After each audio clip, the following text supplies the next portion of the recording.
Halo viewers, halo guys, balik lagi sama aku Rifki Hadian. Dan di video kali ini, bener banget sesuai judulnya, aku mau ngomongin tentang mulai dari mana ya belajar untuk UTBK tahun 2022. Nah, seperti yang kita ketahui, UTBK tahun 2022 itu tinggal sebentar lagi, tinggal 9 bulan lagi ya, menuju bulan April atau Mei biasanya dilaksanakan. Nah, kalau aku lihat dari beberapa orang yang aku temui, kayaknya masih banyak yang bingung nih kira-kira, Kak, aku mau belajar UTBK dari mana ya? Kak, materi pertama yang harus dipelajari apa ya? Nah, nggak perlu bingung-bingung lagi. Aku bakal jelasin tentang tips and tricksnya gimana cara belajar UTBK-nya. Nah, ngomongin tentang UTBK, pertama kita harus tahu dulu nih, data yang lulus dan nggak lulus di tahun 2021 itu berapa. Untuk data-datanya bisa teman-teman lihat di sini ya.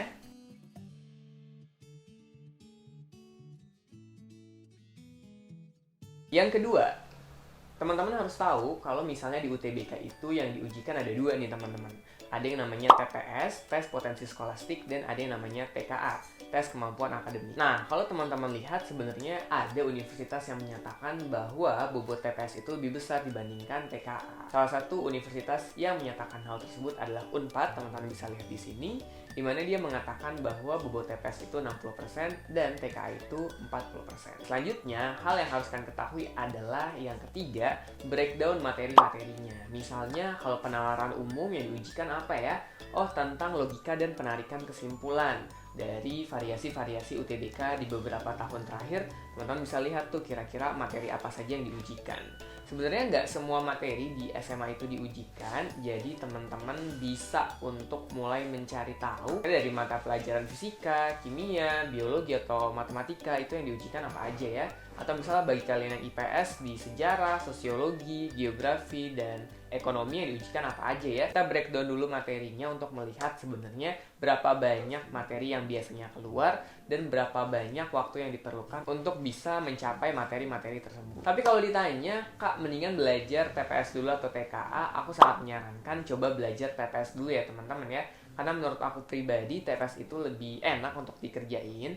Yang kedua, materinya menurut aku nggak sebanyak materi-materi di TKA dan bobotnya juga lebih besar. Sehingga ketika kalian lebih ahli di TPS, kalian punya keunggulan tersendiri untuk bisa memaksimalkan nilai UTBK kalian. Breakdown materi udah, selanjutnya apa? Selanjutnya yang harus diperlukan adalah target, teman-teman. Maksudnya target itu apa? Teman-teman harus punya berapa ya skor yang harus aku butuhkan, skor yang harus aku dapatkan untuk bisa lulus di jurusan yang aku mau.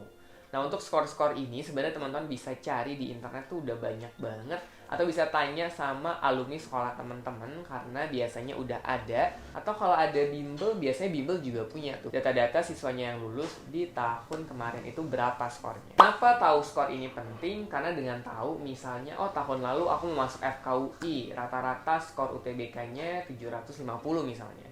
Nah, kan teman-teman jadi punya target. Oh, berarti target aku harus lebih besar dari skor yang didapatkan oleh siswa yang lulus tahun kemarin. Biar apa? Biar belajarnya semakin jelas nantinya. Breakdown udah, target udah. Selanjutnya apa? Selanjutnya adalah teman-teman harus punya jadwal belajar nih.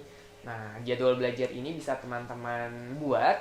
Misalnya tadi kalau teman-teman mau ambis di TPS dulu, teman-teman bisa buat, oh berarti misalnya sampai Oktober nih, dari Agustus sampai Oktober sekarang aku ambis dulu di TPS, aku belajar penalaran umum dulu, PBM dulu, PPU dulu, dan PK. Setelah Oktober aku ngejar TKA-nya, itu boleh. At least teman-teman udah punya jadwal yang sistematis, kira mau belajar apa aja dan jadwalnya kapan. Harus dibuat secara sistematis ya teman-teman ya. Kalau udah buat jadwal, teman-teman udah belajar, hal yang diperlukan apa lagi nih? Hal yang diperlukan adalah evaluasi teman-teman. Kenapa evaluasi ini penting? Biar kita tahu sebenarnya kelemahan apa sih yang kita dapatkan ketika kita belajar UTBK tersebut.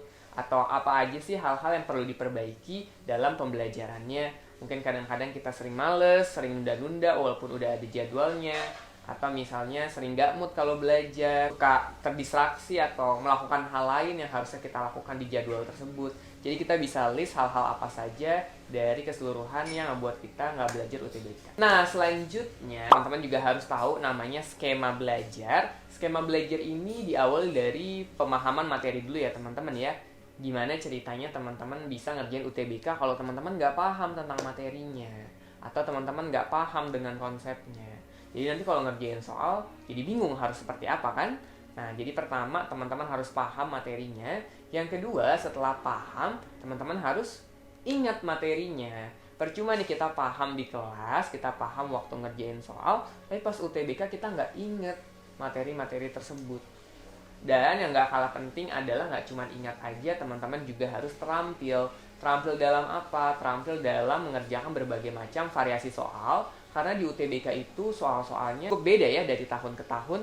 Jadi dengan mengetahui variasi soal yang ada, bisa ngebuat teman-teman jauh lebih gampang ngerjain UTBK-nya.